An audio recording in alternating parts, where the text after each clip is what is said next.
I'm joined now by our defence and security analyst, Michael Clarke, and also Middle East commentator, Tara Kangarlou. Good to see you both. And this is Reaction, Tara. Let's start with you, too. Abbas Aragchi taking to social media to say the Strait of Hormuz, at least for the time being, at least in line with a 10-day ceasefire, is open. Indeed, he's saying in line with the ceasefire in Lebanon, the passage for all commercial vessels through Strait of Hormuz is declared completely open for the remaining period of ceasefire, which we don't know which ceasefire he's alluding to, whether the ceasefire between Lebanon and Israel or the ceasefire between the United States and Iran. And he continues on saying on the coordinated route, as already announced by ports and maritime organizations of the Islamic Republic of Iran. Once again, they controlling the narrative, they controlling the Strait of Hormuz, and they are claiming a win that we took the high route and we are allowing others to pass through now. Yeah, what do you think, Michael? Yeah, it's a smart move because it gives them a stake in what's going on. It increases the pressure to keep this ceasefire going. I think, as we were saying a while ago, the idea of a grand bargain by Tuesday night is probably unrealistic. Yeah. But creating a process of continuing to talk is exactly what the Iranians want. It's what they're good at. They're good at actually taking an outline and just making it last for a long time and stringing people along. And that undoubtedly would be what they would want to do here, because they're playing for time. They're trying to recover from all the damage that's been done in the bombing campaign. And so this, for them, shows them being cooperative, doing what the rest of the world wants, which is open the straits. I mean, one thing, they've got so many ships locked in the straits and so many mariners locked in those ships. One of the first requirements is to get them out and get some of those mariners out of harm's way, get the ships moving again. And if the straits are open only for 4 or 5 days, unhindered, then that will be a big plus to the world economy. And it piles pressure on the United States not to attack, not to go back to war, which they keep threatening to do, and to come up with some sort of deal. And as I think we've been saying over the months, if they end up with a deal on nuclear capabilities in Iran, my guess is still that it will look strangely like the 2015 deal, which the Obama administration did, because that was the best deal available at the time. Yes. And I think any new deal is going to look pretty much like the old one. Yeah, the Obama deal that Donald Trump put the kibosh on and upset in 2018. Upset the Iranian regime at the time, Tara. Just coming back to this move today, it looks conciliatory, it looks collaborative. Is that how they want to look? Are they taking the upper hand here in terms of controlling the situation? Indeed, and Matt, that speaks to this war of narrative that has been going on between Donald Trump in particular and, of course, the Iranian regime. Each want to claim a win, they want to claim victory.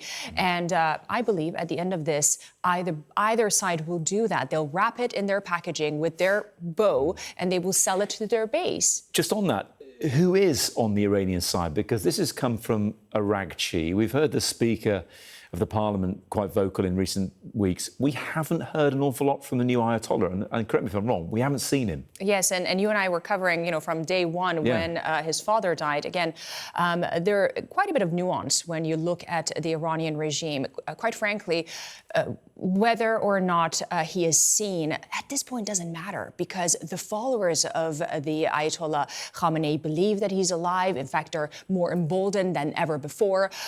So put that aside. Right now, you have Speaker of the Parliament, Ghalibaf, an IRGC official himself with close political, military and financial ties to the regime. He's leading these talks. And of course, the foreign minister that you mentioned, Aragchi, Michael, has been part of the JCPOA talks back in 2015. He was the then foreign minister, Javad Zarif's right hand. So he knows a whole lot about dealing with the West. I will, though, add that on the issue of the Strait of Hormuz, right now, there are talks between the UK and also European allies underway in France, trying to sort out the situation there in the Strait of Hormuz. All the while, we know that the Pakistani foreign minister, prime minister, and also army chief has been doing their rounds around the region, trying to bring everyone back to the negotiating table for the second round of talks. So this most certainly is playing in favor of that.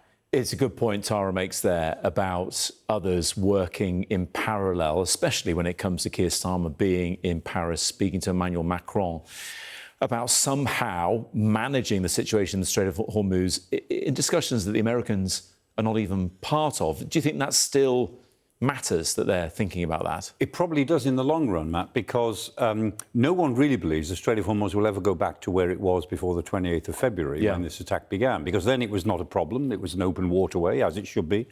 And everyone knew there was a potential to close the Strait of Hormuz. Nobody quite thought that the Iranians would do it so quickly or find it so easy. All they have to do to close the strait is to make it dangerous. And that's pretty easy to do with modern technologies. Back in the 1980s, in the tanker war that we had during the Iraq-Iran war, it was much more difficult to close the straits then because you needed big ships to do it and mines. Now you just need drones, you need missiles, ballistic missiles, and cruise missiles. So modern technologies allow you to close the strait, in effect, by making it too dangerous for ships to go through really very easily. So no one thinks that we will now go back to the old Strait of Hormuz. And whatever happens when this war is over between United States, Israel and Iran, some new type of regime, as open as possible, will be required. And it's probably better if that regime is shaped around the non-US powers, the powers that are neutral in this war, or not joining in with the war. And it's probably better if it's a multinational effort. And one would hope that it will be a sort of monitoring effort with a bit of hard power behind it, a bit of military force there. But it'll be a mixture of negotiation, of monitoring, and of trying to get the Strait of Hormuz back to as normal a situation as possible. Yeah. Because if it isn't, we've already sold the past, really importantly, on navigation in straits, on the high seas and in straits. And that matters to the Taiwan Strait, it matters to the Bosphorus, it even matters to the Strait of Gibraltar and of Dover. The fact that Hormuz has now become such a special case means that the Chinese will find it very easy to use all of these arguments that the Americans have used. They'll use all of these arguments against us when they try to close the Taiwan Strait. That is fascinating. The geopolitical ramifications of this could reverberate for quite a while yet, Michael. Tara, just final point to you. Instantly, the markets react to this. We see the price of a barrel of Brent crude dropping by 8.5% instantly.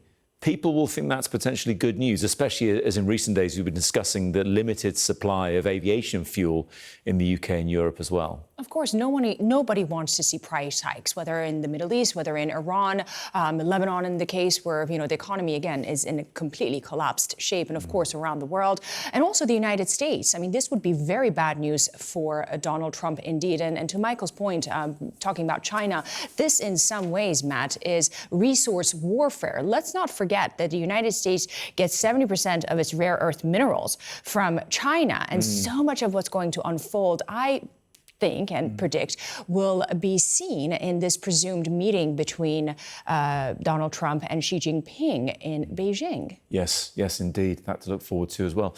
Great to have you both here. Thank you very much indeed, Tara and Michael.